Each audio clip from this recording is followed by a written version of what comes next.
Ops, mga guys, kakaibang video to. Itong bibigyan natin kakaibang reaction video to Ito yung pamagat ito pamagat Nakakakilabot Former President Rodrigo Roa Duterte alias Digong tinawag na estupido ang Diyos. Ang tindi ni Digong ng ating former president na malupit. Hindi ito naman nagre-react lang naman tayo, no? Hindi naman tayo tumutuligsa. Kumbaga reaction lang to ng mga taong bayan. Pati ako siyempre nagre-react din siyempre sa mga balita, sa mga mainit na balita diyan sa ating bansa. Kaya pwede rin naman kayo mag-comments diyan sa baba kung ano mga nasa loobin nyo. Kasi kakaiba itong balita na to, no? Tingnan mo, tinawag na estupido ang Diyos ni former President Rodrigo Duterte. So, bibigyan natin reaction video to So, kung bago ka pa lang sa aking channel, please like and subscribe na lang muna sa ating YouTube channel bago tayo mag-umpisa. Okay? And also, siyempre, paki-subscribe din kay Marisol Templo. So, itong video na to sa kanya to. So bibigyan lang natin ng reaction to Okay, umpisa na natin So magandang topic to. Who is this stupid God? Stupido talaga itong putang kung ganun. Nakakakilabot kung paano niya murahin ang Panginoon. At dito, kino-question niya ang gawa ng Panginoon.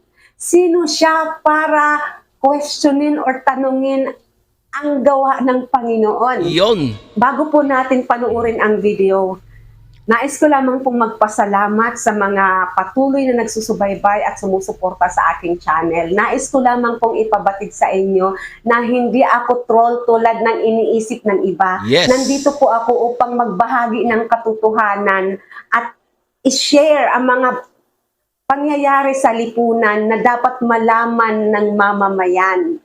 Hindi po ako bayad tulad ng sinasabi nyo. Hindi ako nasasaktan sa mga sinasabi nyong bayad. Kundi nasasaktan ako para sa inyo kasi ang mga mata nyo ay pilit nyong isinasara kahit na bukas, kahit na napakaliwanag ang mga gawain ng Tatay Digong nyo ay mali. Ano po?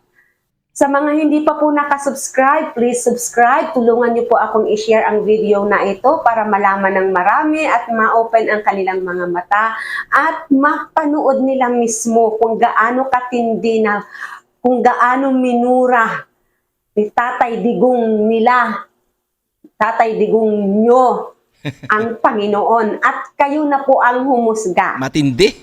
Who is this stupid God? Oh. Stupido talaga itong putang kung ganun. Ang pag-insulto sa Tingnan nyo na maliwanag Stupido daw. Who's stupid this God? Diba sabi ni Digong? Panginoon at sa kanyang mga gawa, lalo na ang pagmumura sa kanya, lalo na ang murahin ang Panginoon ay isang blasphemous na gawain. At hindi pwedeng hindi maparusahan ang sino mang gumawa nito, pagkat ito ay tinatawag na blasphemy. Nasusulat po sa banal na aklat na sabi ng Panginoon sa Exodus 20 verse 7, it says here, "You shall not misuse the name of the Lord your God, for the Lord will not hold anyone guiltless who misuses His name." Ito po, panoorin nyo. Tapos si Eve, ginising si Adam, siguro katatapos lang, kumain ka rin. So kinain ni Adam. Then malice was born.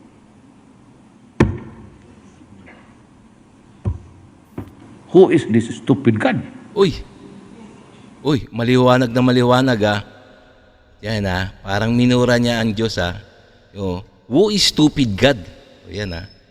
Ulitin natin ha, mga guys ha. Ito ha. So kinain ni Adam. Then malice was born.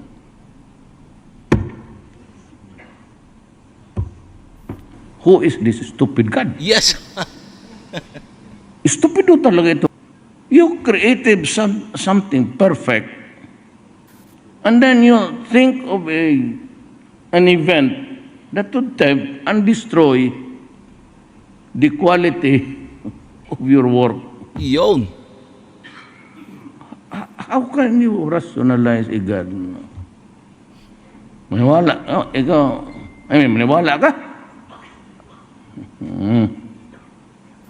At it said, ano man yan? Was it the first kiss? O what was the seed? Bakit original? Nasa womb ka pa, may kasalanan ka na. Ni, tsak-tsak wala yung ng nanay pati tatay mo, wala ka bang kasali? Tapos ngayon, may original sin ka. Tanginang klase. Anong klaseng reliyon yan? Yan ang hindi ko matanggap. Kaya nga sabi ko, maniwala niyang. So tayo ngayon, all of us are born with an original sin. Ayan, ito, i-pause mo na. Kaya tingnan nyo ha. Ganyan ang pagkakasabi ni Digong. Talagang no, kung masusubaybayan nyo ha, yung yung video ha. Natin. Di ba narinig nyo? Ganun po katindi ang ginawa ng inyong Tatay Digong, ng Tatay Digong nyo sa Panginoon. Nang una ko po itong mapanood, talagang nanilabot ako. Yun. Hindi ko sukat akalain na, hey, kaya pala niyang sabihin ito.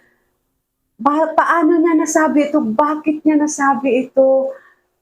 Walang sino man na pwedeng mag-question sa gawa ng Panginoon, sa perfection ng kanyang creation. At ito po ang ginawa ng Tatay Digong nyo. Nako. Kayo na mga supporters niya na ipinaglalaban nyo, si Tatay Digong nyo, ha? Panuurin niyo po ito sapagkat kung kayo ay tunay na maka-Diyos, may takot sa Diyos, kayo ay nananalangin ng ikabubuti ng inyong buhay at ng ating bansa. Isa po itong blasphemous activity, blasphemous act na ginawa ng Tatay Digong nyo. Yes. Oo. Kasi tinatawag kong Tatay Digong nyo, kasi hindi po ako kasama doon. Hindi po kasama doon yung mga nag-a-against kay Tatay Digong nyo. Di po ba? Medyo, yung sound niya, it's a bit, it's a bit foul, but it also sounds alike sa ginagawa niya po. Talagang hindi katanggap-tanggap, nakakakilabot. Yes, oo. Kayo po, kung tunay kayong mga Kristiyano, dapat alam nyo na ang sinusuportahan nyo ay hindi padala ng Panginoong Diyos na banal, kundi padala ng kalaban natin, kalaban ng Panginoon, ni Satanas. Kasi tanging ang mersenaryo lamang ni Satanas ang pwedeng magsabi ng ganito. Biruin nyo, minuran niya ng pagkalutong-lutong ang Panginoon. Ito ang ginawa ni Satanas, kaya siya pinarusahan ng Panginoon. Mula sa langit nang magrebelde, kinwestiyon ang authority ng Panginoon at gustong makapantay sa kapangyarihan ng Panginoon. Si Satanas ay pinarusahan ng Panginoon at itinapon dito sa lupa. Kaya marami ditong mga kasamahan ni Satan na gustong linlangin yung mga taong may pagkilala at relasyon Yes, sa Panginoon. tama. Hindi po ako gumagawa-gawa ng kwento. Nais ko lamang pong buksan ang isipan nyo at puso nyo. Huwag nyong ipagtatanggol ang alam nyo na mali. questionin nyo ang mga sarili nyo po. Yes. Kung pagkatapos nitong mapanood nyo ay kaya nyo pa siyang ipagtanggol at tawaging padala ng Panginoong Diyos na banal Yes, upang tama. mamuno sa atin. Nako. Open your eyes. Hindi siya padala ng Diyos, kundi padala siya ng dyablo para linlangin kayo. Nakakakilabot kung paano niya murahin ang Panginoon. At dito, kino-question niya ang gawa ng Panginoon. Sino siya para questionin or tanungin ang gawa ng Panginoon? Nasusulat nga po dito sa Isaiah 45 verse 9, sabi dito po, "Woe to those who quarrel with their Maker, those who are nothing but potsherds among the potsherds on the ground. Does the clay say to the potter, what are you making? Does your work say the potter has no hands?" This is exactly what Duterte had said. Kina-question niya yung gawa ng Panginoon. Okay mga guys, so nakita naman natin na talagang matindi si dating presidente Rodrigo Roa Duterte, no.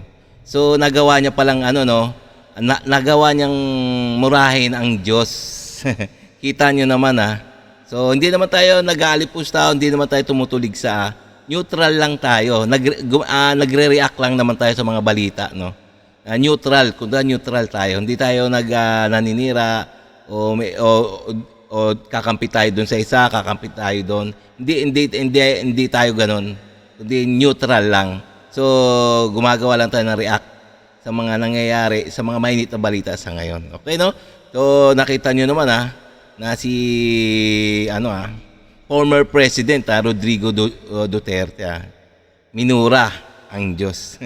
So pwede rin naman kayo mag-comment diyan sa baba, no? Para naman makita ng tambayan kung ano mga saloobin ng bawat Pilipino.